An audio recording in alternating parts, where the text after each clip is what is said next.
দুপুর গড়িয়ে বিকেল নামতে শুরু করেছে, কিন্তু রোদের তীব্রতা এতটুকুও কমেনি। বাতাস ভারী আর গরম, নিঃশ্বাস নিতেও যেন কষ্ট হচ্ছে।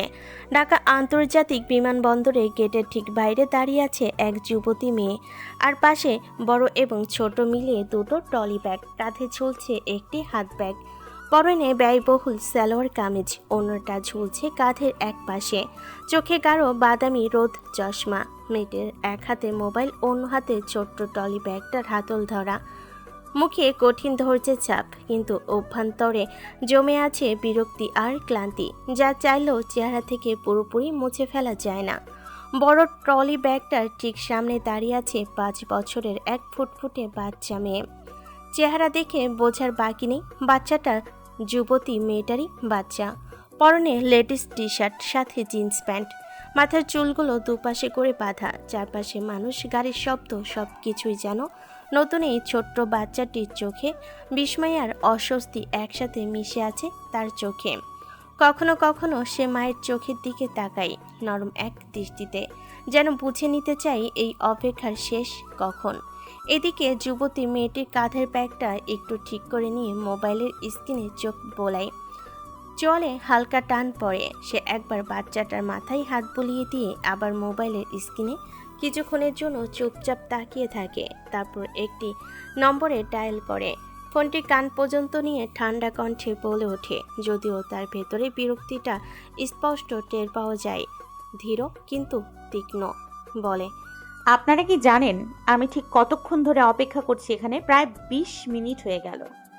এই জায়গাটায় 2 মিনিট দাঁড়িয়ে থাকাটাই আমার পক্ষে কষ্টকর, অথচ এখনো আপনাদের দেখা নেই। ওপাশ থেকে ভেসে আসে এক অপ্রস্তুত দুঃখিত কণ্ঠ। লোকটি বলেন, আমরা আন্তরিক দুঃখ প্রকাশ করছি ম্যাম। আপনি তো জানেন ঢাকার জ্যাম, একটু আগেও একটা রাস্তায় থেমেছিলাম, খুব কাছে চলে এসেছি। মেয়েটি এবার একটু কঠিন স্বরে কিন্তু নিয়ন্ত্রিতভাবে বলে, ঢাকার জ্যাম সম্পর্কে জানি, তবে সেই কারণেই তো আপনাদের আরো আগে বেরোনো উচিত ছিল, তাই না? আপনি তো ভালোভাবেই জানেন আমি একা এই জায়গায় দাঁড়িয়ে নেই, আমার সাথে আমার বাচ্চা মেয়েটাও আছে। রোদের তাপে ওর মুখটা লাল হয়ে গেছে, ওর শরীর এই পরিবেশের সঙ্গে এখনো মানিয়ে নেয়নি। জানেন তো সেটা। লোকটি এবার প্রায় আকুতি মিনতি স্বরে বলেন, আমরা সত্যি দুঃখিত ম্যাম। আমি এখন এয়ারপোর্টের কাছাকাছি আছি, আপনার লোকেশন চেক করছি, আর 5 মিনিট পৌঁছে যাচ্ছি। ফোনের ওপাশে সেই ব্যর্থ নিশ্চয়তাগুলো মেয়েটার কান গরম করে দেয়। সে এক মুহূর্ত মোবাইল কান থেকে এনে স্ক্রিনে চোখ রাখে, আর কোনো কথা না বলে ফোনটা কেটে দেয়। তারপর পাশে দাঁড়িয়ে থাকা বাচ্চাটার হাত ধরে সামনে পানে তাকিয়ে থাকে। তার চোখে বিরক্তির আবছা ছায়া, আর যেন সামনে তীব্র রোদের চেয়েও বেশি গা জ্বালায় এই অপেক্ষা। সে আবার মোবাইলের স্ক্রিনের দিকে তাকায়। লোকেশন ম্যাপ, গাড়িটার অবস্থান এখনও 1 কিলোমিটারের মতো দূরে। সে চোখ বন্ধ করে এক গভীর শ্বাস নেয়, তারপর আবার নিঃশব্দে ফিসফিস করে বলে, 5 মিনিট। 5 মিনিট, এই 5 মিনিটটা যদি কাউকে একবার সত্যি করে মানতে শেখানো যেত। এদিকে বাচ্চাটা মায়ের চোখের পানে একবার তাকিয়ে আবার সামনের পানে চোখ সরিয়ে চুপ করে দাঁড়িয়ে থাকে। তার ছোট্ট হাতের মায়ের আঙ্গুলগুলো শক্ত করে ধরা। হয়তো তার বুঝে ফেলার বয়স হয়নি, কিন্তু অনুভব করার বয়স হয়েছে। মায়ের ক্লান্তি, অপেক্ষা আর অনুচ্চারিত ক্ষোভ। রোদ ঝলমলে এই মুহূর্তে বিশাল ব্যস্ত এয়ারপোর্টের ভিড়ে তারা যেন দুটি নির্জন চরিত্র। অপেক্ষায় ডুবে থাকা মৃত্যুচাপ দৃঢ়। প্রায় 10 মিনিট পর মেয়েটির হাতে মোবাইলটা হালকা কাঁপল। একটি মেসেজ ভেসে উঠল স্ক্রিনে। গাড়ি এসে পৌঁছেছে, সামনে অপেক্ষা করছি ম্যাম। মেয়েটি একবার স্ক্রিনে তাকিয়ে বাচ্চাটার মাথায় আলতো করে হাত দিয়ে বলে, চলো মাম্মা, গাড়ি এসে গেছে। বাচ্চাটি ছোট ছোট পায়ে মায়ের সাথে তাল মেলায়। ব্যস্ত রাস্তায় পেরিয়ে তারা পৌঁছায় একটা সাদা রঙের প্রাইভেট কারের কাছে। আর তাদের দেখে চালকের পাশে স্যুট কোট পরে বসে থাকা একজন মধ্যবয়স্ক লোক দ্রুত গাড়ি থেকে নেমে তাদের দরজা খুলে দেয়। কপালে ঘাম মুছে, মুখে ক্লান্তির দাগ, কিন্তু আচরণে বিনয়ী ছাপ। বলেন, ভীষণ দুঃখিত ম্যাম, সত্যি বলছি। আমার ইচ্ছে ছিল আপনাদের আরও আগে পৌঁছে নেওয়ার, কিন্তু জ্যামে আটকে গিয়েছিলাম। মেয়েটি কোনো তিক্ততা না দেখে কেবল মাথা নেড়ে বাচ্চাটাকে গাড়িতে উঠতে সাহায্য করে। নিচেও উঠে বসে পাশে বাচ্চাটা। তারা উঠে পড়লে লোকটি তাদের ট্রলি ব্যাগ দুটো পেছনে রেখে নিজেও গাড়িতে উঠে পড়ে। গাড়ি চলতে শুরু করে। এয়ারপোর্ট রোড পেরিয়ে ধীরে ধীরে ঢাকার প্রাণকেন্দ্রের দিকে এগিয়ে চলেছে গাড়ি। বাইরে ট্রাফিকের কোলাহল, বাস রিকশার হর্ন, বাতাসে মিশে থাকা গরম আর ক্লান্তি ঘ্রাণ। অথচ গাড়ির ভিতরে এক অদ্ভুত নিস্তব্ধতা। বাচ্চাটা তখন জানালার দিকে চেয়ে আছে, পথের দৃশ্যগুলো চোখে গেঁথে নিচ্ছে। যুবতী মেয়েটি তাকিয়ে আছে সামনের দিকে, কিন্তু তার মন যেন অন্য কোথাও। তার এই ফেরা হঠাৎ করে হয়নি। এদেশে ফিরে আসাটা তার কোনো ছুটির যাত্রা না, এ এক দীর্ঘ প্রস্তুতির ফল। গত প্রায় 6 বছর ধরে সে নিজেকে গড়ে তুলেছে বিদেশের মাটিতে। মন ভেঙেছিল, আত্মা ক্ষয়ে গিয়েছিল, তবু সে হার মানেনি। নিজের ভেতরে জমে থাকা অতৃপ্তি আর আত্মসম্মানের ভার নিয়েই একদিন দেশ ছেড়েছিল সে, এক বুক অভিমান নিয়ে। শেষ পর্যন্ত চাকরির একটি আকর্ষণীয় প্রস্তাব তাকে আবার ফিরিয়ে এনেছে এই দেশে, যে দেশ একসময় তার ছিল, অথচ ধীরে ধীরে যেন তা অচেনা হয়ে উঠেছে। শিকদার বাড়ির কনিষ্ঠ পুত্র অমিত শিকদারের স্ত্রী ছিল সে একদিন। সে পরিচয় হারিয়ে গিয়েছে বহুদিন আগে, আর আজ আবার ফিরেছে সে আজরিন হোসাইন হয়েই, তবে এক নতুন পরিচয়ে, কারোর স্ত্রীর পরিচয়ে না। এখন আজরিন একজন সিনিয়র প্রোগ্রাম ম্যানেজার ও আন্তর্জাতিক কোম্পানি, যার নাম OSS ইন্টারন্যাশনাল কোম্পানি। আর ঢাকায় সে নিয়োগ পেয়েছে কোম্পানির হেডকোয়ার্টার থেকে। তার পদ, দায়িত্ব, যোগ্যতা সবই তাকে গর্বিত করতে পারত না যদি সে জানতো না যে নিজের মেয়েটাকে নিয়ে সে পৃথিবীতে একা। কিন্তু কিছু যুদ্ধ যে মানুষ একাই লড়ে। পাশে ছিটে বসে থাকা 5 বছরের মেয়েটা, তার ছোট্ট আত্মা, আজরিনের জীবনে একমাত্র সঙ্গী। ক্লান্ত মুখে আজরিন তার দিকে তাকায়। বাচ্চাটা কিছুক্ষণ ধরে জানালার বাইরে তাকিয়েছিল। আচমকায় মায়ের দৃষ্টি টের পেয়ে মুখ ঘুরায়, আর আজরিন বলে ওঠে, আরও একটু ধৈর্য ধরতে পারবে তো মামনি? বাচ্চাটা মৃদু হাসে, মাথা নাড়ে, তারপর একটু চোখ কুঁচকে বলে, আমরা কোথায় যাচ্ছি মাম্মা? আজরিনের মুখে অদ্ভুত এক হাসি ফুটে ওঠে, একটা দীর্ঘ পথের ক্লান্তি যেন সেই হাসির কোণে জেগে আছে। সে কোমল গলায় বলে, সে তো বলা যাবে না মামনি, এটা একেবারে সারপ্রাইজ। তোমার জন্য অনেক সুন্দর কিছু অপেক্ষা করছে। সত্যি? বাচ্চা মেয়েটার চোখে আনন্দর ঝিলিক। আজরিন শুধু মাথা নাড়ে। তার হাসি স্থির, কিন্তু চোখে এক ধরনের উদ্বেগ। সে অচেনা আশঙ্কা যেন হালকা করে উকি দিচ্ছে সেখানে। বাচ্চা মেয়েটা আবার বাইরে তাকায়। রাস্তার শব্দ, আলো, গন্ধ সব কিছুই তার কাছে নতুন, অথচ এই দেশটাই তো তার শিকড়।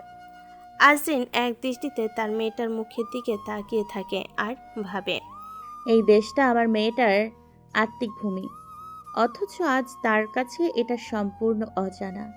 আর আমি তো ফিরেছি আমার নিজের চেনা শহরে, নিজের দেশে। তবুও মনে হচ্ছে যেন এক অচেনা ঠিকানার জায়গায় দাঁড়িয়ে আছি। এভাবেই পুরো একটা যাত্রা আজরিন চিত্রের সাথে কথা বলে কাটিয়ে দেয়। প্রায় 40 মিনিটের লম্বা যাত্রা শেষে গাড়িটা ধীরে ধীরে ঢুকে একটা অভিজাত হোটেলের প্রবেশ পথে। আজরিন জানে এই নামকরা হোটেলটি আপাতত তার ঠিকানা। OAS ইন্টারন্যাশনাল কোম্পানি থেকে এখানে তার থাকার ব্যবস্থা করা হয়েছে কাজে যোগ দেওয়ার আগ পর্যন্ত। এখানে 2-1 দিন বিশ্রাম, কিছু অফিসিয়াল ব্রিফিং, তারপরেই তার নতুন দায়িত্বের পালা। গাড়ি থামতেই আজরিন নিঃশব্দে চোখ বন্ধ করে, তারপর চোখ খুলে নিজের মেয়ের মুখের পানে তাকিয়ে ধীরে বলে, চলো মামনি, একটা নতুন গল্প শুরু করতে হবে আমাদের। গাড়ি থামতেই মধ্যবয়স্ক লোকটি দ্রুত গাড়ি থেকে নেমে তাদের গাড়ির দরজা খুলে দেয়, আর আজরিন মেয়ের হাত ধরে ধীরে ধীরে গাড়ি থেকে নামে। তারপর আজরিন তার ছোট্ট মেয়েটার হাত ধরে ধীর পদক্ষেপে হোটেলের প্রবেশদ্বারের পানে এগিয়ে যায়, আর পিছনে মধ্যবয়স্ক লোকটি তাদের ট্রলি নিয়ে এগিয়ে আসে। তারা হোটেলের সামনে পৌঁছাতেই হোটেলের কাছে স্বয়ংক্রিয় দরজাটা নীরব শব্দে সরে গেল। আজরিন ধীরে পা রাখলো ভেতরে, সাথে তার মেয়ে। পিছনে মধ্যবয়স্ক লোকটা। সঙ্গে সঙ্গে এক অন্যরকম পরিবেশ আজরিনের চারপাশ ঘিরে ধরে। বাইরে কোলাহল, বেপরোয়া গরম, গাড়ির হর্ন আর মানুষের হাঁকডাক যেন এক ঝটকায় ছেটে ফেলা হলো। ভেতরটা প্রশান্ত, ঠান্ডা, নিয়ন্ত্রিত, যার চারপাশে একটা নিঃশব্দ আয়েশ জড়িয়ে আছে, দেওয়ালের উঁচুতে ঝোলানো দৃষ্টিনন্দন চিত্রকলা, সিলিং থেকে ঝুলে থাকা ঝাড়বাতি, যার আলো মেঝের মার্বেলের উপর পড়ে তৈরি করছে আলোর খেলা। ফ্লোরে রাখা বিশাল কার্পেটটাও যেন নীরবতার সঙ্গে হাঁটার জন্য আহ্বান জানায়। রিসেপশনের দিকে এগিয়ে যেতে যেতে আজরিন অনুভব করলো এই জায়গাটার সুবাসটাও আলাদা। একটা হালকা লেমন গ্রাসের গন্ধ, তাতে মিশে আছে কাঠের নরম উষ্ণতা। তার পাশে তার ছোট্ট মেয়ে হেঁটে যাচ্ছে নিঃশব্দে, চারপাশে তাকাচ্ছে বিস্ময় মাখা চোখে। সোনালি আলোয় মেয়েটার গালের ছায়া আরও গভীর হয়ে উঠেছে। একজন প্রফেশনাল হাসিমাখা মুখে রিসেপশনিস্ট এগিয়ে এসে সম্ভাষণ জানালো। Welcome to the Waring Grand ma'am, may I help you with your check in? Azin নিজের মোবাইলের বুকিং কনফার্মেশন দেখিয়ে দিল। ও এস ইন্টারন্যাশনাল কোম্পানি এর নাম শুনেই রিসেপশনিস্ট মুহূর্তেই আরও সপ্রতিভ হয়ে উঠল। সে আজরিনকে রুমের চাবি বুঝিয়ে দিল, আর আজরিন চাবি বুঝে নিয়ে চারপাশে চোখ বুলিয়ে মনে মনে ভাবে, এই হোটেলের নামটা বেশ মানানসই, দ্য ওয়ারিং গ্র্যান্ড, যেটা বেশ আলোকিত, বিশাল, অথচ তার ভেতরেও এক ধরনের নিঃসঙ্গতা লুকিয়ে আছে, যেমন আমার নিজের ভেতরেও। এদিকে এতক্ষণে মধ্যবয়স্ক লোকটি তার ট্রলি ব্যাগ দুটি বুঝিয়ে দিয়ে সাথে তাকে বিদায় দিয়ে হোটেল ছেড়ে চলে যায়। আর হোটেলেরই একজন স্টাফ তার ট্রলি দুটো রুমের দরজা পর্যন্ত নিয়ে যায়। তারপর মেয়েকে নিয়ে রুমে ঢুকে আজরিন কিছুক্ষণ চুপচাপ দাঁড়িয়ে তার চারপাশ দেখছে। রুমটা বেশ আধুনিক, চকচকে কাঠের আসবাব, সাদা বিছানা, নরম আলো, আর জানালার পাশে একটা আরামদায়ক সোফা। রুমের সাথে একটা বেলকনি, যেখান থেকে অপরূপ সুন্দর ঢাকা শহরের দৃশ্য দেখা যায়। আজরিন ধীরে ধীরে বেলকনির পানে এগিয়ে এসে পর্দা সরিয়ে বাইরের দিকে তাকালো। নিচে আলো ঝলমল করছে।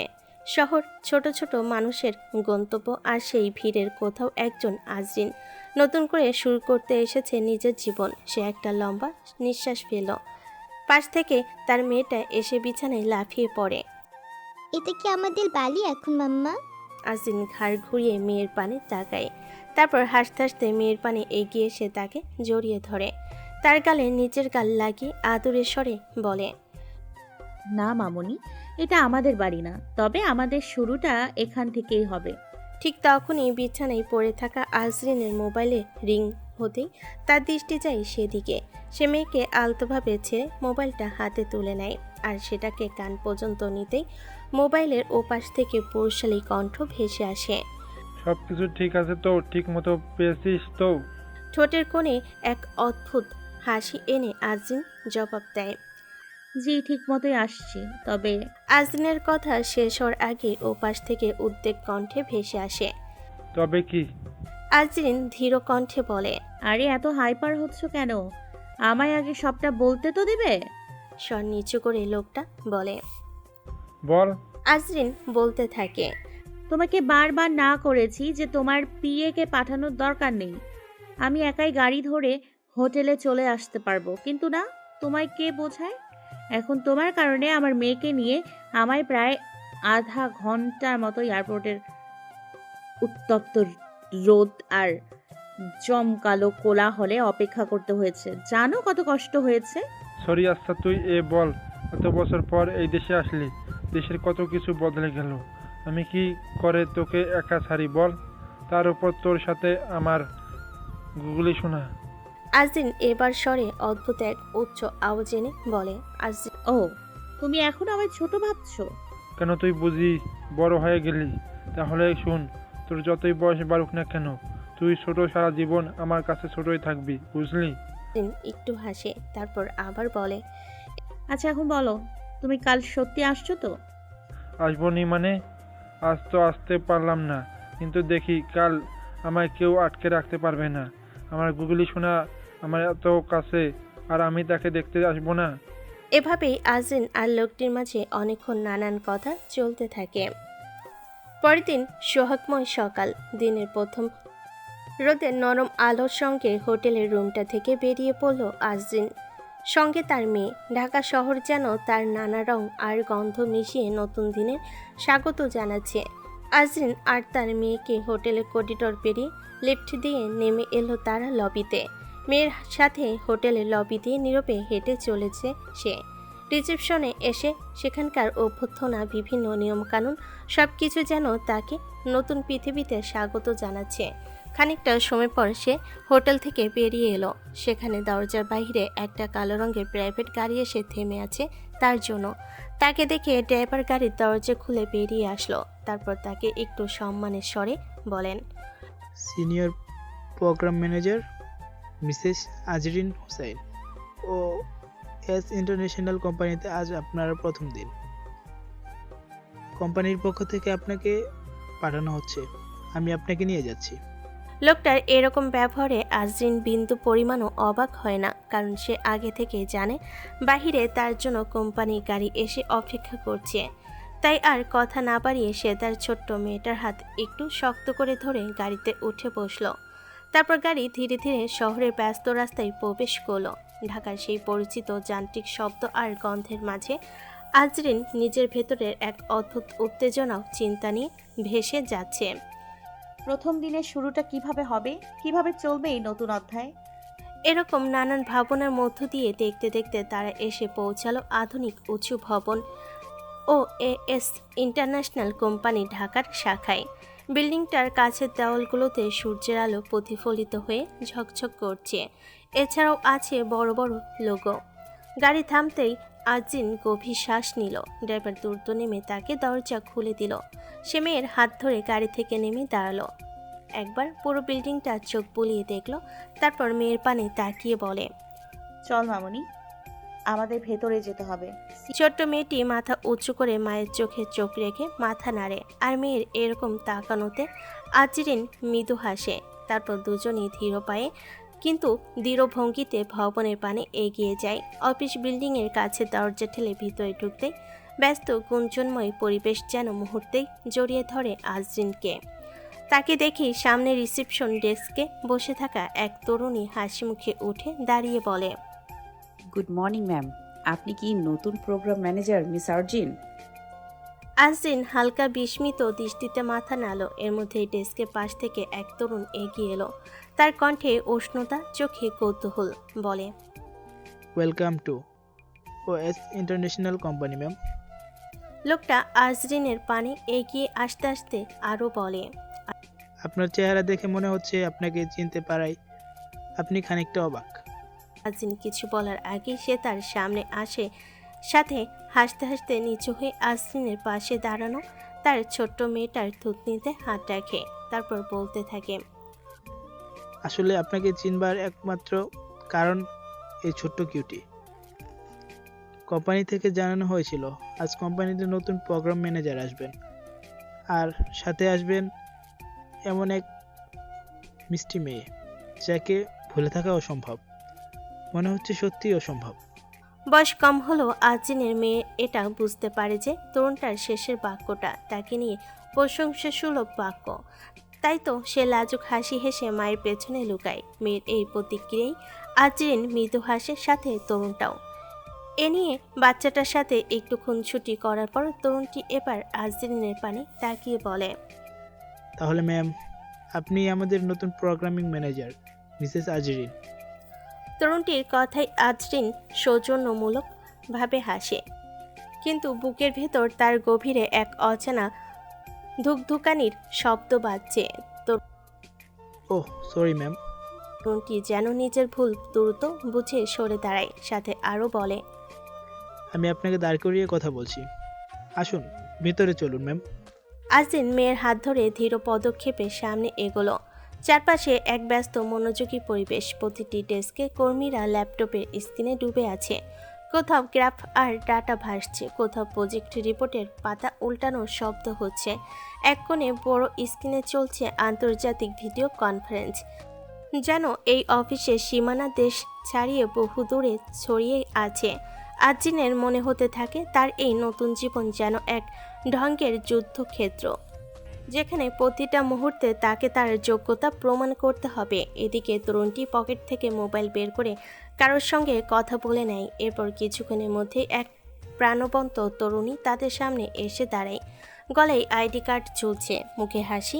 বলে, হ্যালো স্যার। হ্যালো। তরুণটি উত্তর দিল, তারপর আজরিনের পানে তাকায়। বলে, মিস আজরিন, উনি মিস তুলি, আজ থেকে আপনার পার্সোনাল অ্যাসিস্ট্যান্ট। তরুণটি পরিচয় করিয়ে দিতেই তুলি এগিয়ে এসে প্রাণখোলা হাসিতে আজরিনকে বলে, হ্যালো ম্যাম, আমি তুলি, এখন থেকে আপনার পিএ।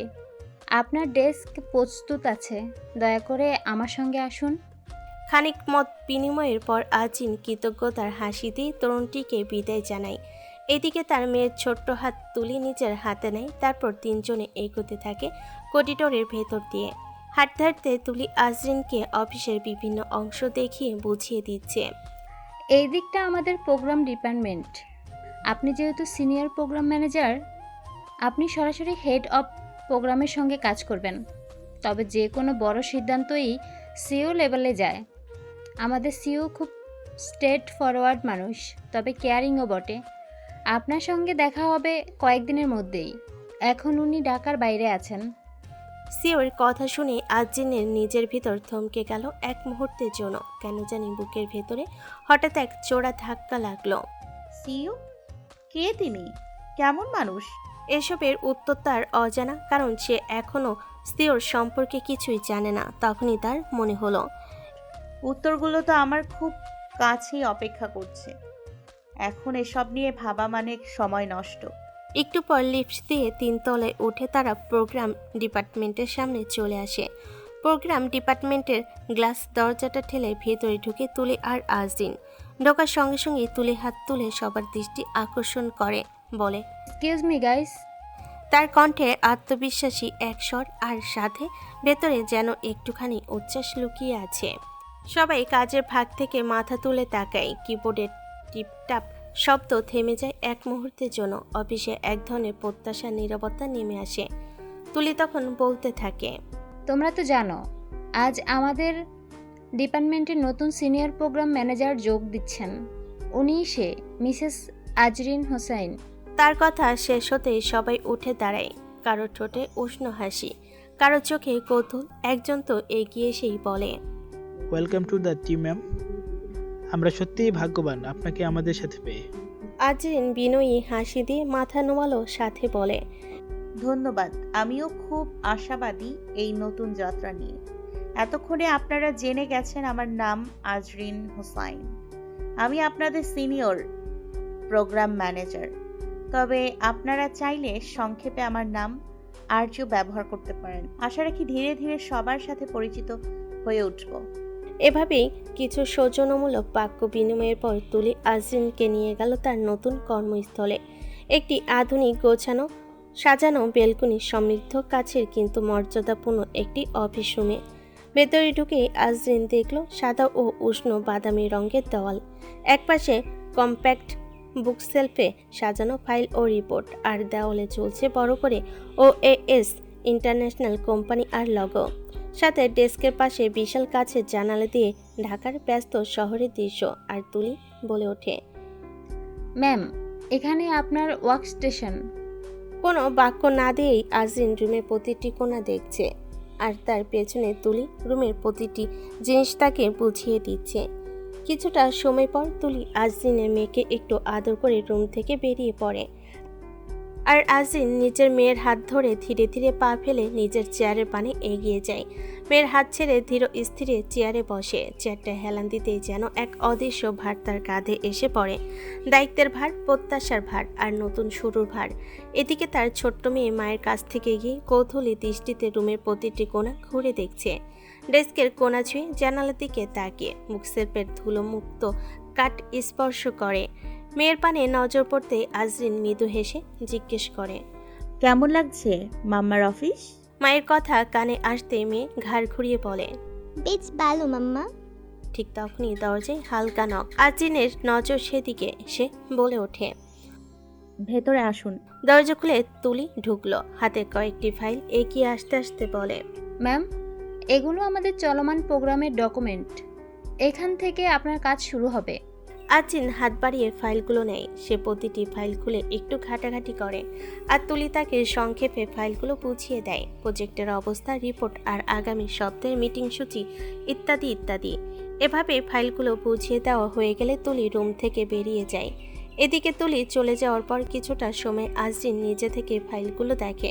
হঠাৎ মেয়ের পানে নজর যেতে সে নিচের ব্যাগ থেকে মেয়ের রং পেন্সিল আর আর্ট বুক বের করে আর মেয়েকে উদ্দেশ্য করে বলে, এদিকে আসো মাম্মা। আজরিনের কথা কান পর্যন্ত আসতেই বাচ্চাটা তার পানে তাকায়। আজরিন তখন আর্ট বুক দেখিয়ে মেয়েকে আরও বলে, তুমি তোমার মতো করে এই বইয়ের ছবিগুলো রং করো কেমন? মাম্মা ততক্ষণে ফাইলগুলো একটু চেক করে নিচ্ছি। বাচ্চাটা তখন হালকা মাথা নেড়ে মায়ের ডেস্কের বিপরীতে এসে বসে। আজরিন তখন মেয়েকে আর্টবুক আর পেন্সিলগুলো বাড়িয়ে দেয়। বাচ্চা মেয়েটা তখন সেগুলো নিতে নিতে বলে, আমরা এখান থেকে কখন যাচ্ছি মাম্মা? আজরিন বলে। এই তো কিছুটা সময় মামুনি, একটু অপেক্ষা করো। মেয়েটা দ্রুত কয়েকবার মাথা নেড়ে মনোযোগ দেয় আর্টবুকে, আর আজরিন এক মুহূর্তের জন্য ওর দিকে তাকিয়ে থাকে, যেখানে তাকালে সে 1000 বছর বাঁচার আশ্বাস পায়। এরপর মেয়ের পান থেকে দৃষ্টি সরাতেই তার দৃষ্টি আটকায় রুমের বিপরীতে গ্লাস ঘেরা এক অফিসের দরজায়। দরজার উপরে চকচকে অক্ষরে লেখা সিও মিস্টার ওমস, আর তাতে আজরিনের বুকের ভেতর এক অজানা ধাক্কা লাগে। তার শ্বাস যেন মুহূর্তে থেমে গেল। কেন জানি না তার কপালে ভাঁজ গভীর হলো, বুকের ভেতর স্নায়ুর টানাপোড়েন শুরু হলো। এটা ভয় নাকি অন্য কিছু যা সে নিজেও বোঝে না। শরীরে এই অস্বাভাবিক প্রতিক্রিয়াকে স্বাভাবিক করতে আজরিন নিজের সামনে থাকা পানির গ্লাসে পানে হাত বাড়ালো আর সেটাকে হাতে নিয়ে গদগদ করে পানি খেতে লাগলো। তারপর নিজের সাথে নিজে কিছুটা যুক্ত করে মুহূর্তের মধ্যেই নিজেকে সামলে নেয় সে, সাথে মনে মনে বলে, না, আমি এই শহরে নতুন শুরু করতে এসেছি। নতুনভাবে লিখবো আমার গল্প, যেখানে থাকবো শুধু আমি আর আমার মেয়ে। কোনো অজানা ভয় বা অন্য কিছু না। এসব ভেবেই আজরিন আর্টবুকে ডুবে থাকা তার মেয়ের পানে তাকে ঠোঁটের কোণে এক পেশাদার হাসি আনে। তারপর আবার ফাইলগুলোতে মন দেয়, যেন কিছুই ঘটেনি। প্রায় 1 ঘন্টা ধরে আজরিন ডেস্কে বসে ফাইলগুলো পড়ছে, মাঝে মাঝে মেয়ের পানে তাকাচ্ছে, কখনো বা মেয়ের আঁকা বইয়ের রঙিন পাতায় অপলক দৃষ্টিতে চেয়ে কিছু ভাবছে। এদিকে বাহিরে ঢাকার সকালের আলো ধীরে ধীরে দীপ্তিময় হয়ে দুপুর গড়াতে শুরু করেছে। ঠিক তখনই আজরিনের ফোনের স্ক্রিনে একটি কলের মাধ্যমে ভেসে ওঠে এক পরিচিত নাম। কলটি আসছে এমন একজনের কাছ থেকে যে তার এই পুরো সংগ্রামের প্রধানতম সঙ্গী, যার ভরসার মাধ্যমে সে আজ থেকে প্রায় 6 বছর আগে নিজের মতো করে বাঁচার উদ্দীপনা পেয়েছে, যার পরামর্শে, যার চাওতে এখন তার মেয়েকে নিয়ে আবার দেশে ফেরা। সেই সঙ্গে এই কোম্পানিতে কাজ করার পশুপক্ষ এই লোকটাই, আর তার সাথেই আজরিনের গতকাল দেশে আসার পর কথা হয়েছে, যার কিনা আজ তাকে সঙ্গে তার মেয়েকে দেখতে আসার কথা, সে লোকটারই কল। তাই তো তাড়াহুড়ো করে আজরিন হাতে ফোন তুলে কানে নিল, আর অপর প্রান্ত থেকে তার গভীর পরিচিত কণ্ঠ ভেসে এলো, আমি ঢাকায় চলে এসেছি, এখন তোর কোম্পানির সামনেই আছি। ভিতরে আসবো নাকি তুই নিচে আসবি? চোখে মুখে স্বস্তির ঝিলিক, কণ্ঠে উচ্ছ্বাস নিয়ে আজরিন বলে, সত্যি তুমি চলে আসছো? গাড়ি নিয়ে এসেছি। তুই আর আমার গুগলি নিচে আসবি নাকি? অপেক্ষা করো, আমি তোমার গুগলি সোনাকে নিয়ে এক্ষুনি নিচে আসছি। কথাটা বলে ফোনটা কেটে দেয় আজরিন। সাথে সাথে উচ্ছ্বাসপূর্ণ অভিব্যক্তি নিয়ে চেয়ার ছেড়ে উঠে পড়ে। মুহূর্তের মধ্যেই ফাইলগুলো গুছিয়ে নিচের ব্যাগ গুছাতে থাকে। মেয়ের পান থেকে রং পেন্সিলগুলো নিতে নিতে বলে, চলো মামুনি, তোমায় আর রং করা লাগবে না, আমাদের এক্ষুনি বের হতে হবে। কেন? কোথায় যাবো আমলা মাম্মা? বিস্ময় ভরা দৃষ্টিতে আজরিনের পানে তাকিয়ে বলে ওঠে তার বাচ্চা মেয়ে।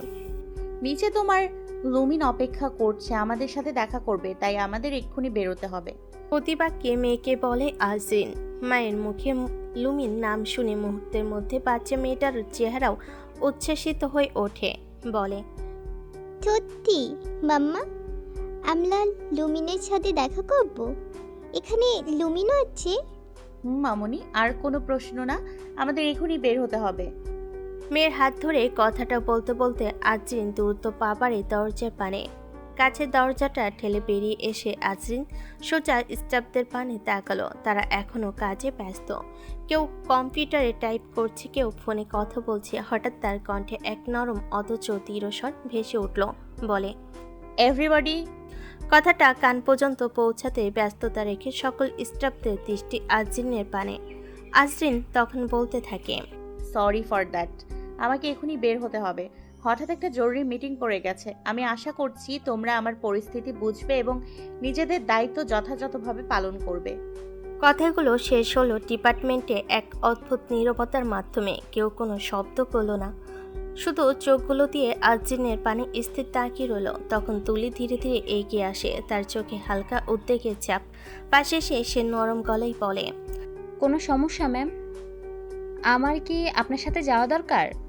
আজিন সামান্য হাসলো, মাথা নেড়ে হাঁটতে হাঁটতে বলে, না তুলি, এটা পার্সোনাল কাজ, তোমার আসার দরকার নেই। তুমি বরং এখানকার দায়িত্বটা ঠিকমতো সামলাও।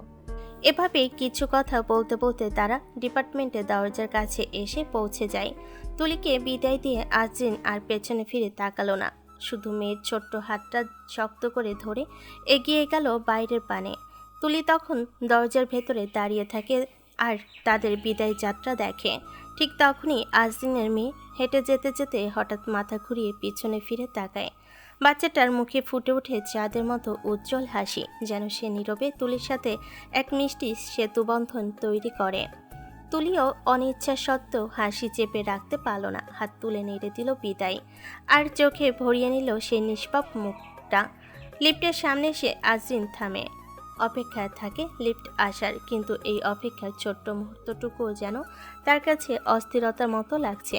একটু পর লিফট এসে থামতে সে মেয়েকে নিয়ে ভেতরে ঢুকে পড়ে। দরজা ধীরে ধীরে বন্ধ হয়ে আসে, আর তুলির চোখের সামনে থেকে মিলিয়ে গেল আজিন আর তার মেয়ের ছায়া। লিফট থেকে বের হয়ে করিডোর পেরিয়ে বাইরে এসে আজিন এক মুহূর্ত থমকে দাঁড়ায়। রাস্তায় ঠিক অফিস ভবনের সামনে চকচকে কালো এসইউভিটা দাঁড়িয়ে আছে। গাড়ির ভেতরে বসা মানুষটিকে না দেখা গেল আজিনের বুকের ভেতর হঠাৎই কেমন যেন উষ্ণ এক ঢেউ বইতে লাগলো। এদিকে গাড়ি থেকে তাদের দেখে ড্রাইভারের সিট থেকে নেমে এলো এক লম্বা হাসি খুশি মানুষ, যার মুখে সেই চেনা উজ্জ্বলতা, যেন বছরের ব্যবধানও এক বিন্দু মিলান হয়নি। মাহতাব উদ্দিন মহৎ, আজিনের বড় ভাই। ভাইকে দেখে আজিনের মুখ যেন দিনের আলোয় ভরে উঠল, চোখে এক অদ্ভুত বিশ্বাস অবিশ্বাসের মিশেল।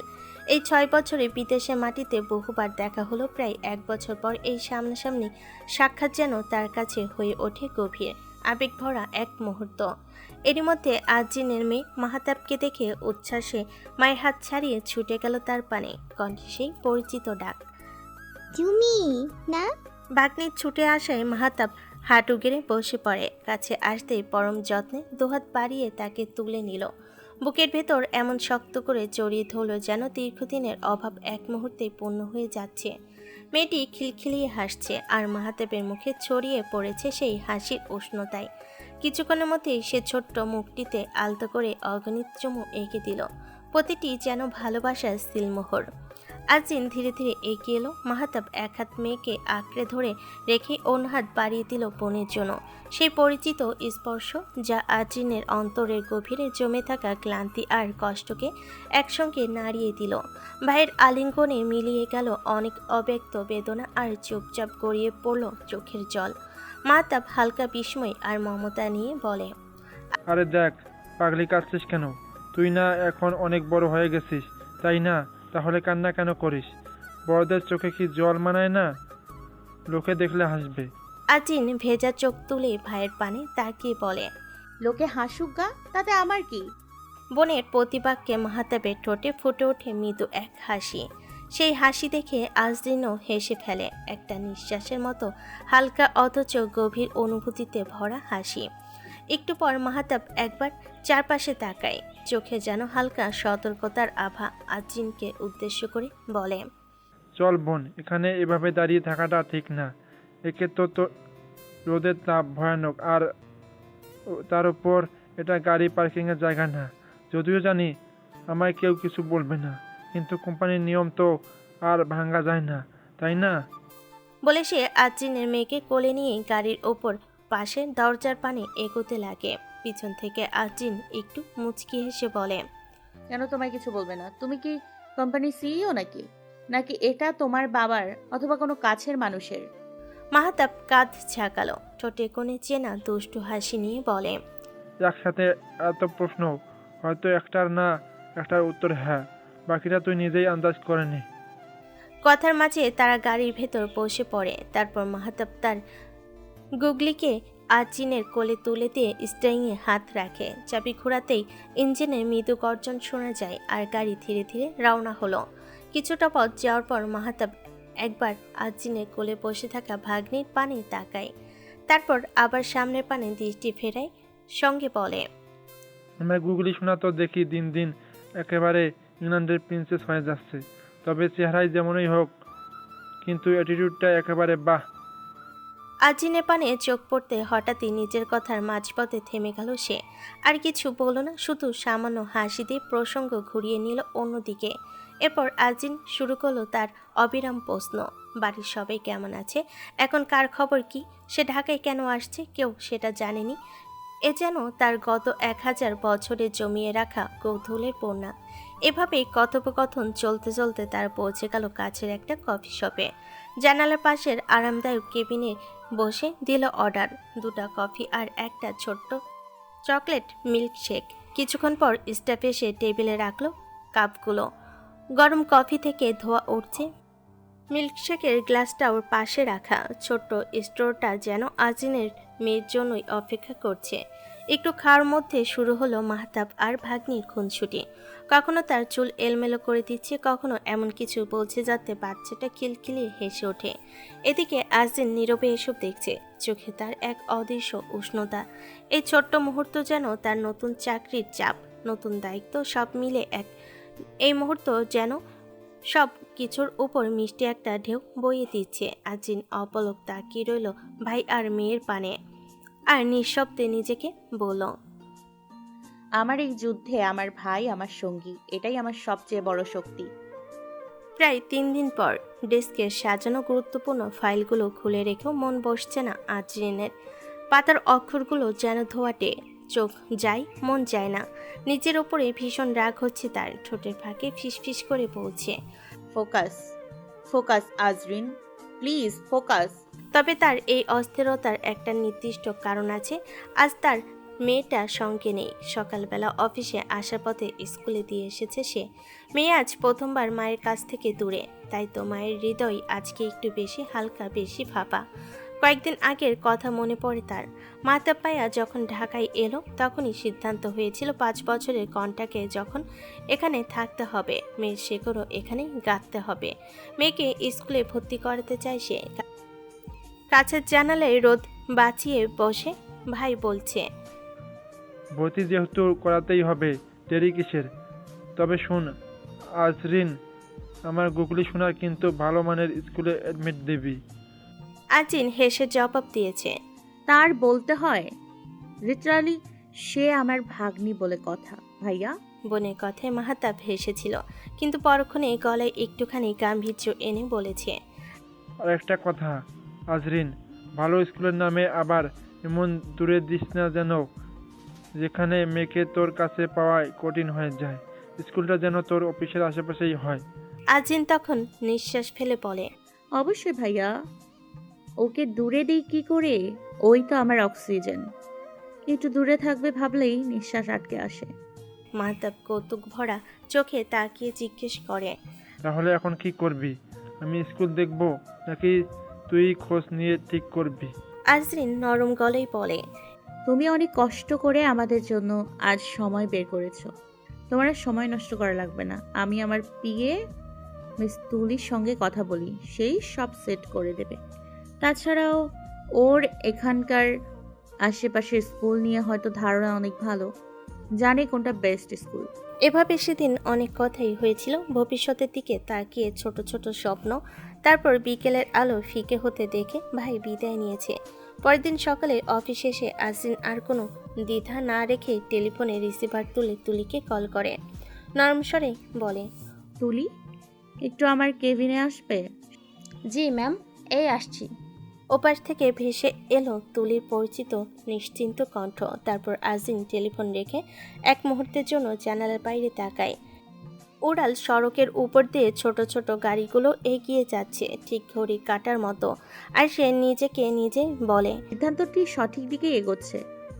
এতেমের জন্য একটি ঠিকানা, নিজের জন্য একটি আশ্বাসের ব্যবস্থা হবে। এ বলে সে মেয়ের পানে একবার তাকায়, তারপর দীর্ঘশ্বাস ফেলে সামনের ফাইলগুলো একটু গুছিয়ে রাখে আর নিজেকে বলে, চলো আজরিন, এবার কাজ আর সন্তানের ভবিষ্যৎ দুটোকেই পাশাপাশি ধরে বাঁচা শিখি। এরপর কয়েক মিনিটেই তুলি ফাইল প্যাড হাতে এসে দাঁড়ায়, বলে। বলুন, কিসের জন্য ডেকেছেন? আজিন তাকে বসতে বলে সোজাসুজি কাজের কথাই চলে যায়, বলে। কোম্পানির আশেপাশে ভালো মানের কয়েকটা স্কুলের তথ্য দরকার। আমার মেয়েকে অ্যাডমিশন করাতে চাই। তুলি ঝটপট ইন্টারনেট ঘাটাঘাটি করে বলে। ম্যাম, আমাদের কোম্পানির আশেপাশে হেঁটে বা গাড়িতে 10 থেকে 15 মিনিটের মধ্যে যাওয়া সম্ভব এরকম 3-4টা স্কুল আছে। তবে আপনি যদি সেরা অপশন চান, অনেস্টলি এএস ইন্টারন্যাশনাল একাডেমিটাই বলবো। আমাদের সিও মিস্টার ওমস এর প্রতিষ্ঠা করা, স্ট্যাটাস, সেফটি, ক্যালিকুলাম সব দিক থেকেই অনেক এগিয়ে। তুলির মুখে OAS ইন্টারন্যাশনাল একাডেমির নাম শুনে আজিন খানিকটা বিস্মিত হয়ে গেল। বুড়ুকুচকে এক মুহূর্ত থেমে রইল। AOS international academy. নিজের মধ্যে বিড়বিড় করে নামটা উচ্চারণ করলো সে। নামটা তার কানে নতুন, আর তাতেই তার মনের ভেতর একটা ঝড় বয়ে গেল। সে স্পষ্ট মনে করতে লাগলো ভাইয়ের অদম্য অনুরোধে আজ সে এই কোম্পানিতে যোগ দিয়েছে। অন্যথায় তার নিজের পরিকল্পনা ছিল সম্পূর্ণ ভিন্ন। আজিন কিন্তু মেয়েকে নিয়ে বিদেশে মাটিতে স্থায়ী হবার স্বপ্ন বুনেছিল। সেখানে একটা নিরাপদ ভবিষ্যৎ গড়ে তোলাই ছিল তার মূল লক্ষ্য। কিন্তু ভাইয়ের একের পর এক রিকোয়েস্ট, ভালোবাসা আর দায়িত্ববোধের কাছে হার মেনে শেষমেশ তার মনে হলো ভাইয়ের সিদ্ধান্তটাই ঠিক। আজ তাই মেয়েকে নিয়ে সে দাঁড়িয়ে আছে এই শহরে, এই কোম্পানির ছায়াতলে।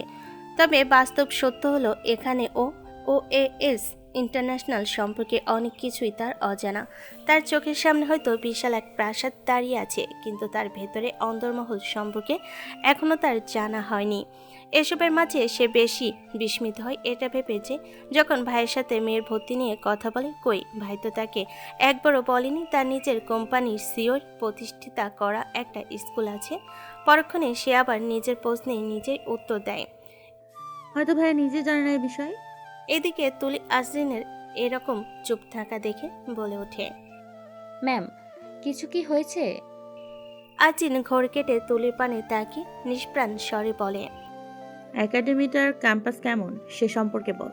তুলির চোখে হালকা উচ্ছ্বাস, বলতে থাকে। বড়, খুবই পরিকল্পিত। ক্লাস শিশু থেকে 10ম শ্রেণী পর্যন্ত। গেটের ভিতর ঢুকলেই সবুজ মাঠ, ক্রিকেট, ফুটবল ট্র্যাক, লাইব্রেরি আলাদা দোতলায়। শিশুরা চুপচাপ বসে পড়তে পারে। সায়েন্স ল্যাবগুলো অ্যাপ টু ডেট, কম্পিউটার ল্যাবে কিডস সেলফ নেটওয়ার্ক, আর্ট স্টুডিওর দেওয়ালগুলোতে শিশুদের আঁকা ঝুলে থাকে। একটা 200 সিটের অডিটোরিয়াম আছে যেখানে ড্রামা, মিউজিক, ডিবেট হয় নিয়মিত। ছোটদের জন্য ইনডোর প্লে জোন আর ছোট পার্কও আছে। একদমে এসব বলে তুলি থেমে দেখে নেয় আজিনের মুখ, আর আজিনের পাল্টা প্রশ্ন করে। টিচাররা? দেশ বিদেশের টেন্ট, কিছু অনুষদ একেবারে বিদেশি। শিশুদের কল্যাণমূলক যত্ন আলাদা কমিটি আছে। ইংরেজি সহায়ক ক্লাস আছে। ক্লাস সাইজ ছোট, 15 থেকে 20 জনের। স্কুল বাস, সিকিউরিটি, আইডি অ্যাটেকশন সব নিয়মিত। তুলির কাছে ক্যাম্পাস সম্পর্কে শুনে আজিনের ভেতর কোথাও যেন নরম একটা আশ্বাস নেমে আসে। এই শহর থেকে মেয়েটাকে সত্যি নতুন করে বড় করে তোলা যাবে, তাও সেটা নিজের কোম্পানিরই কোনো একটা একাডেমিতে। সে শান্ত গলায় তুলিকে জিজ্ঞেস করে। ডকুমেন্ট লাগবে। জন্ম সনদ, পাসপোর্ট কপি, 2 কপি ছবি, টিকাকরণ কার্ড। আপনার মেয়ে যেহেতু নতুন, ওর প্রস্তুতি বৈঠক হবে। খেলা অ্যাক্টিভিটি দেখে নেবে।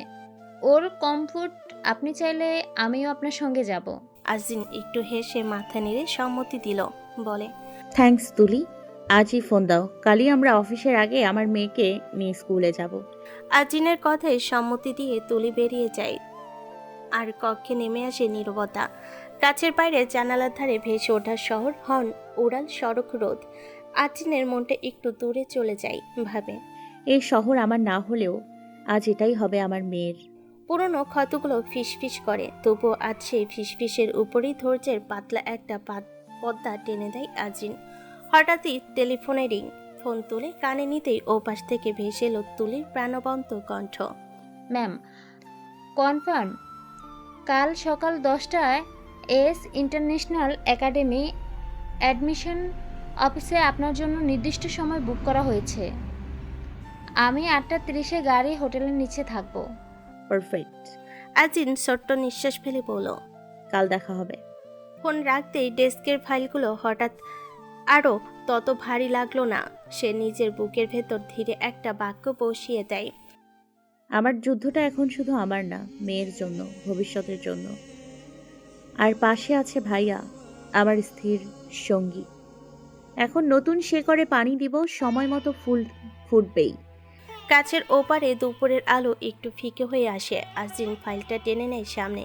সবশেষে কাল আজিন স্কুলের গেটের ভেতরে একটা নতুন জীবনের পাতায় নাম লিখতে যাচ্ছে মেয়ের হাত ধরে। এরপর আজ সকালের ভোরটা আজিনের কাছে ছিল অন্যরকম। প্রথমবারের মতো মেয়েকে স্কুলে ভর্তি করানোর মতো প্রস্তুতি। সবকিছু আজিন নিজের হাতে গুছিয়ে নেয় পরম যত্নে, যেন মেয়ে না, তার হৃদয়ের টুকরো আজ প্রথমবারের মতো নিজের দুনিয়ায় পা রাখবে। এদিকে তুলি প্রতিশ্রুতি মতো সকালে এসে হাজির। তিনজনে গাড়ি নিয়ে স্কুলে পৌঁছায়। ও এস ইন্টারন্যাশনাল স্কুলের গেটের ভেতর ঢুকতেই বাচ্চা মেয়েটার চোখ বড় বড় হয়ে যায়।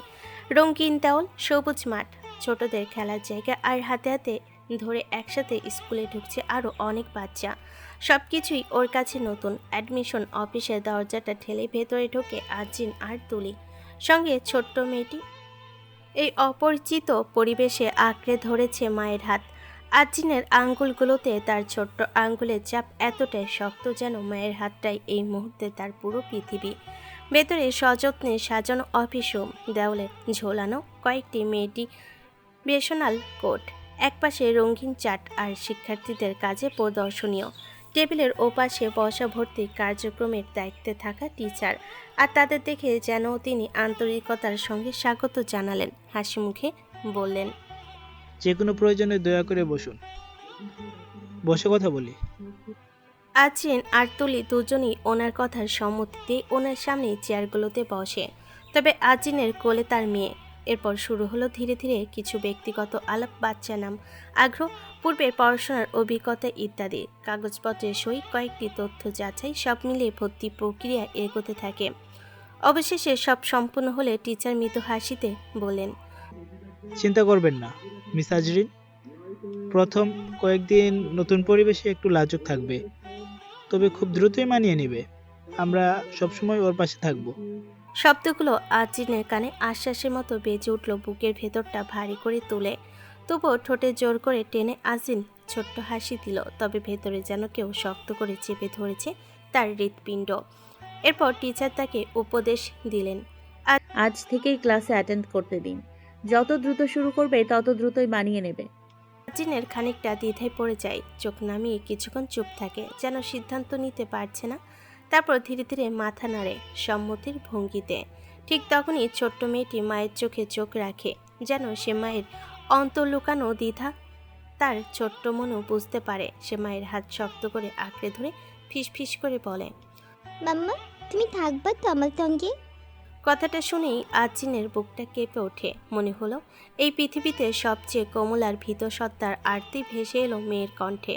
তবুও আজিন নিজের ভেতর সাহস এনে মেয়েকে ফিসফিসিয়ে বলে, মাম্মা তো অফিসে যাবে মামনি, কিন্তু তুমি ভেবো না, স্কুল শেষে আবার মাম্মাই তোমাকে নিয়ে যাবে। তুমি এখন খেলো, পড়ো আর টিচারদের কথা শোনো। মাম্মা ঠিক সময় এসে পড়বো। মায়ের অনুপস্থিতিতে একদম ভয় পাবে না, কান্না করবে না, কেমন? তুমি না মায়ের অনেক সাহসী মেয়ে, তুমি থাকবে তো স্কুলে? আজিনের কথাই মেয়ের চোখে ছোট্ট একরা সাহস ঝলমল করে ওঠে। মাথা নেড়ে সম্মতি দেয়, হ্যাঁ।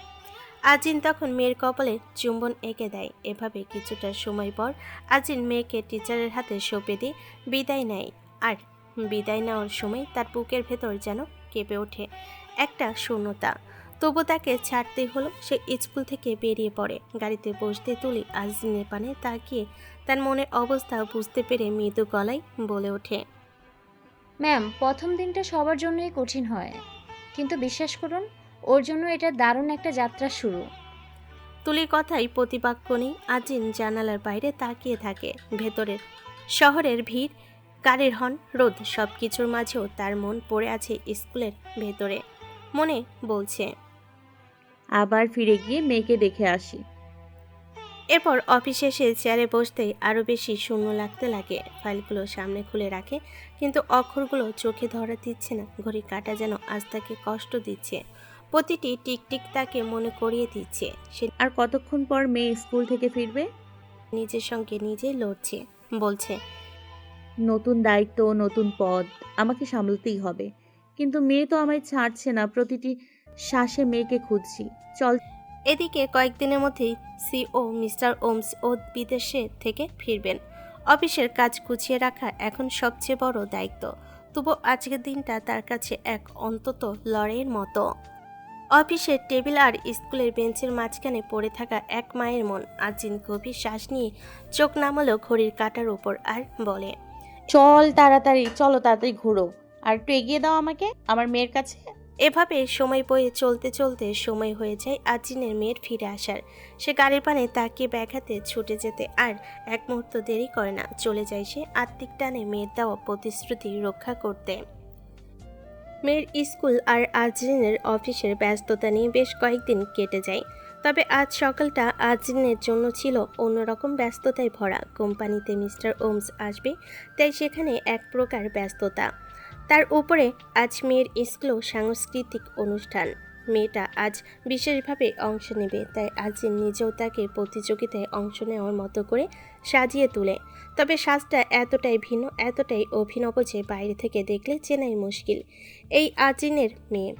স্কুলে পৌঁছে আজিন কিছুক্ষণ মেয়ের পাশেই ছিল। শিক্ষক শিক্ষিকাদের সাথে সময় কাটিয়েছে, মেয়েকে নানাভাবে সান্ত্বনা সাহস দিয়েছে। কিন্তু অফিসে প্রচুর কাজ, তাই কষ্টের সাথে মেয়েকে বিদায় দিয়ে বেরিয়ে গেল সে।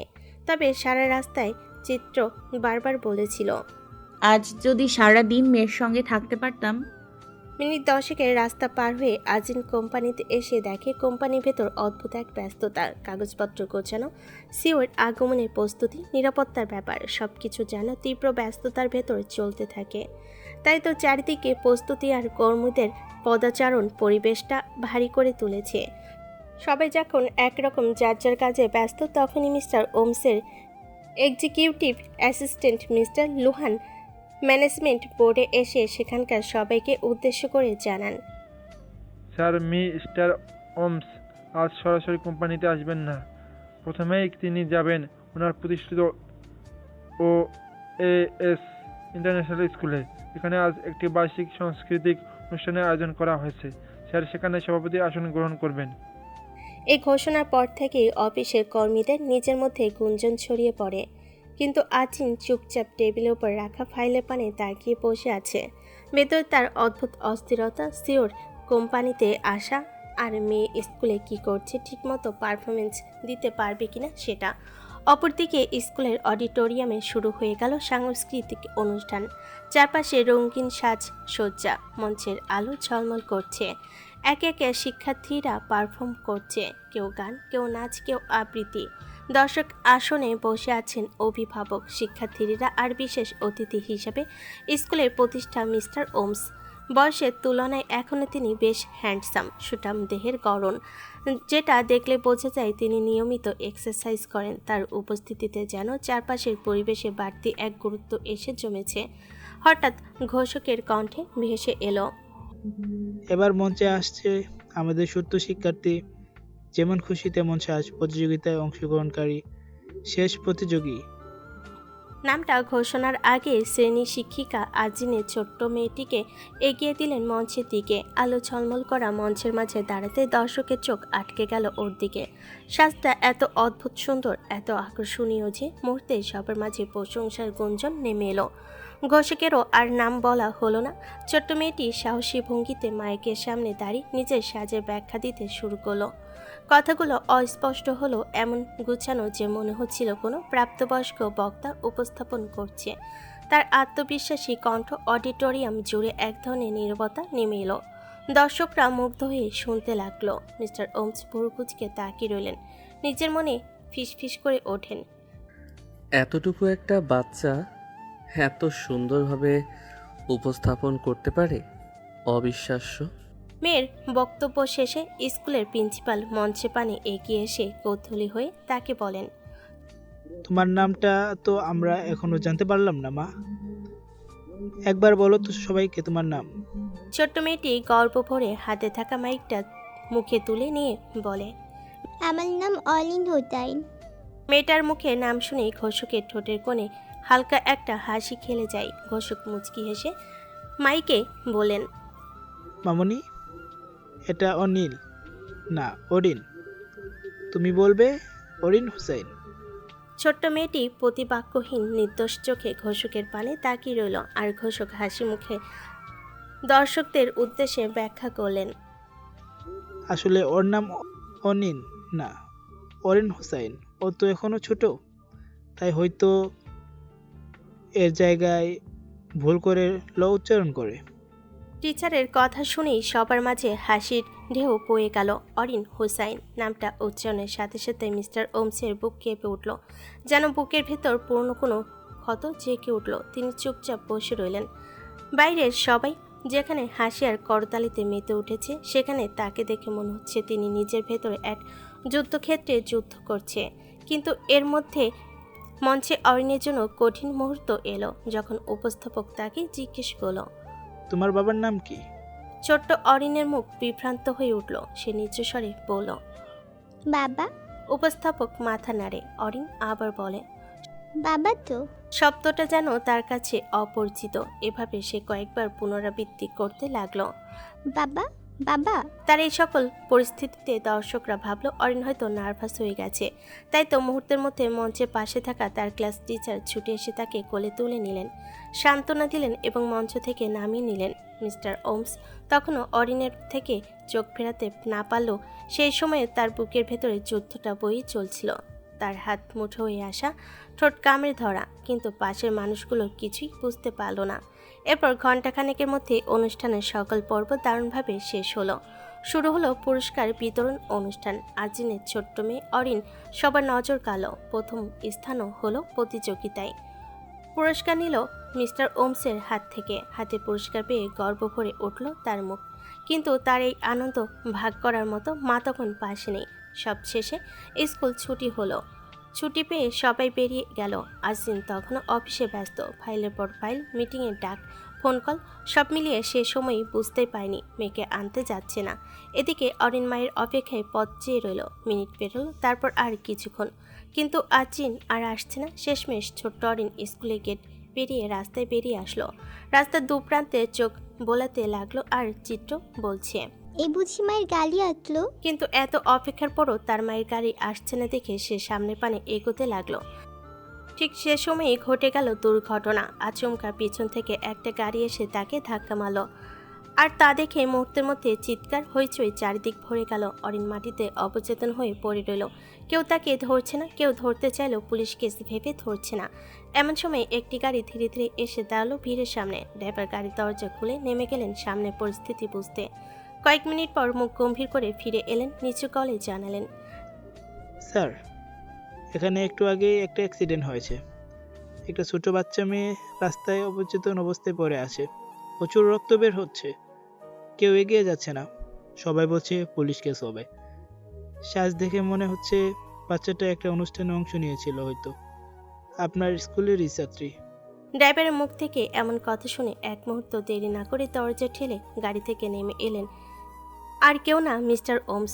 চোখে তার বিস্ফোরিত। কোলাহল আর মানুষের ভিড় ঠেলে তিনি এগিয়ে এলেন। চোখ পড়তে দেখলেন সামনে অবচেতন হয়ে রক্তাক্ত অবস্থায় পড়ে আছে সেই ছোট্ট মেয়ে, যে কয়েক ঘন্টা আগেই তার স্কুলের মঞ্চ কাঁপিয়েছে। কোনো কিছু না ভেবে তিনি তৎক্ষণাৎ ছুটি গিয়ে বাচ্চাটাকে নিজের বাহুতে তুলে নিলেন। বুক তার ধকধক করছে, তবুও এক মুহূর্ত দেরি না করে গাড়ি পানে এগিয়ে গেল। ড্রাইভারকে স্টিয়ারিংয়ে হাতে নিয়ে দ্রুত ছুটতে বলেন কাছে কোনো একটা হাসপাতালে। ড্রাইভারও আর দেরি না করে তড়িঘড়ি স্টিয়ারিং হাতে নিল। গাড়ি ছুটল সাইরেনহীন অ্যাম্বুলেন্সের মতো। হাসপাতালে গেট দিয়ে ঢুকতে জরুরি বিভাগে ছুটলেন মিস্টার ওমস। ডাক্তারদের দিকে তাকে উত্তেজিত কণ্ঠে বলেন, জলদি করুন, বাচ্চাটাকে বাঁচান। ডিউটি ডাক্তার প্রথমেই দ্বিধাগ্রস্ত হলো, বলে, স্যার, এটা তো পুলিশ কেস, আমরা এভাবে ভর্তি নিতে পারবো না। কণ্ঠে এক ধরনের কৃতিত্ব নিয়ে মিস্টার ওমস দৃঢ়ভাবে বলেন, আমি ওর দায়িত্ব নিচ্ছি, এখনই চিকিৎসা শুরু করুন। ডাক্তারের দৃষ্টি তখন তার মুখের দিকে। তিনি যেন চিনতে পারলেন মানুষটিকে। এক মুহূর্তে থেমে মাথা নেড়ে বলেন, ঠিক আছে স্যার, ভর্তি করুন। নার্স একখানা ফাইল নিয়ে এগিয়ে এলো, বলে, স্যার, গার্ডিয়ানের সাইন দরকার। আপনার নাম লিখে সাইন করে দিন। মিস্টার ওমস একটু দেরি করলেন না। কলম হাতে নিচে নিয়ে লিখলেন নিজের নাম। তারপর দ্রুত ফাইলটা নার্সের হাতে দিয়ে ডাক্তারকে বলেন,